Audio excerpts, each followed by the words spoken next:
This bouquet completely took over the canvas. A cozy flower corner with cake, coffee, and a sleepy cat. Every flower has a different shape, texture, and personality.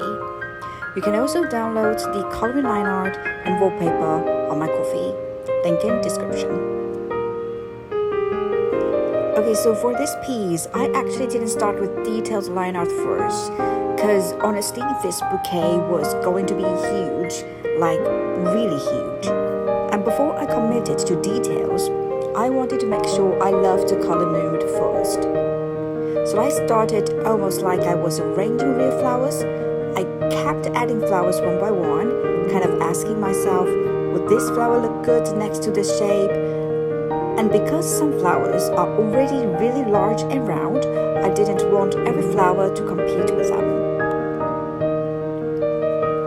So the big pink flowers became the visual anchors first, then I started balancing them with different shapes.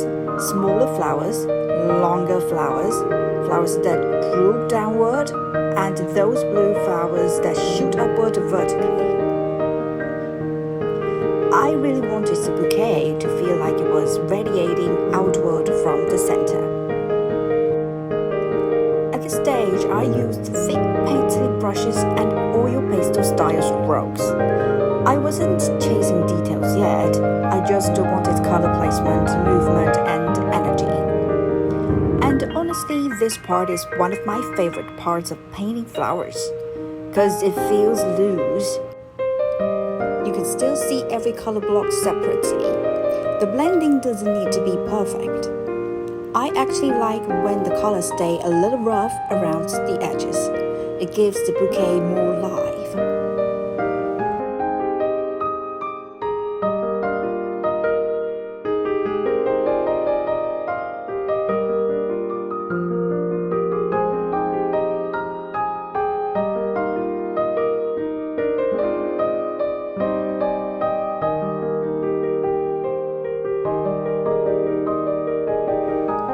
Once the colors were placed, then I switched to smaller brushes. And this is where the colors started becoming individual personalities instead of just the color shapes. Now that I'm thinking about petal direction, how petals fold, which petals curl, which flowers feel soft and layered versus sharp and structured. Some petals are very rounded and fluffy. Some feel thinner and more elegant. Some flowers almost look folded like fabric. So I started pushing those differences more intentionally, and because the brush became smaller, instead of just blending colors together, now I'm actually growing colors into the forms. I added deeper purples into some petals, warm peach tones into others, tiny yellow highlights, little transitions between pink and cream.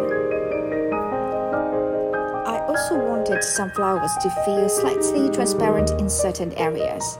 The yellow flowers especially were important because they helped to pull the eye downward across the composition.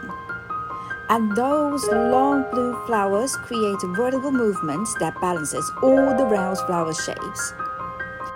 So even though this bouquet feels chaotic at first, there's actually a lot of structure hidden inside it. After working on the flowers for a while, I wanted to move into the foreground details.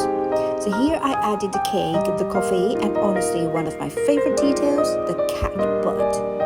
I love when a scene feels cropped naturally, like you accidentally walk into a real moment. You don't even need to see the whole cat. You already know exactly what's happening. The cake was important because I want a brighter focal point near the bottom left corner, so the strawberries and berries help contrast against all the softer flower colors. Then the coffee cup and vase changed the direction completely. At first, I actually planned for the vase to be transparent.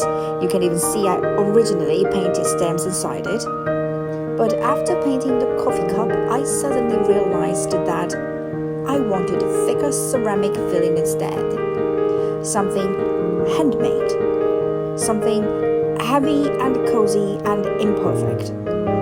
So I changed the vase into more of a hand-painted ceramic style with simple blue motifs. I didn't want overly detailed decorations because the flowers are already visually intense. The vase needed to feel calmer, and the cat fur helped to bring softness back into the scene again. Big fluffy shapes, warm orange tones, just enough detail to feel cozy without stealing attention from the bouquet. And then comes my favorite stage, tiny details. At this point, I switched to really thin brushes and started drawing into the flowers one by one. This is the stage where people sometimes zoom in and suddenly realize how much details is actually hidden inside a painting. I started adding fine petal veins, tiny folds, little texture lines, edges that catch light. Some flowers needed delicate purple lines, some needed creamy highlights, and some petals got these really thin, pale yellow strokes like almost look like gold detailing. I love that effect so much. Because from far away, you might not even notice these lines consciously, but they completely change the texture of the flowers. And suddenly, the petals feel layered, soft. And I think that's what I enjoy most about painting flowers. Every single flower reacts differently to detail. Some become elegant, some become dramatic, some become soft and romantic. By the end, the whole bouquet starts feeling alive.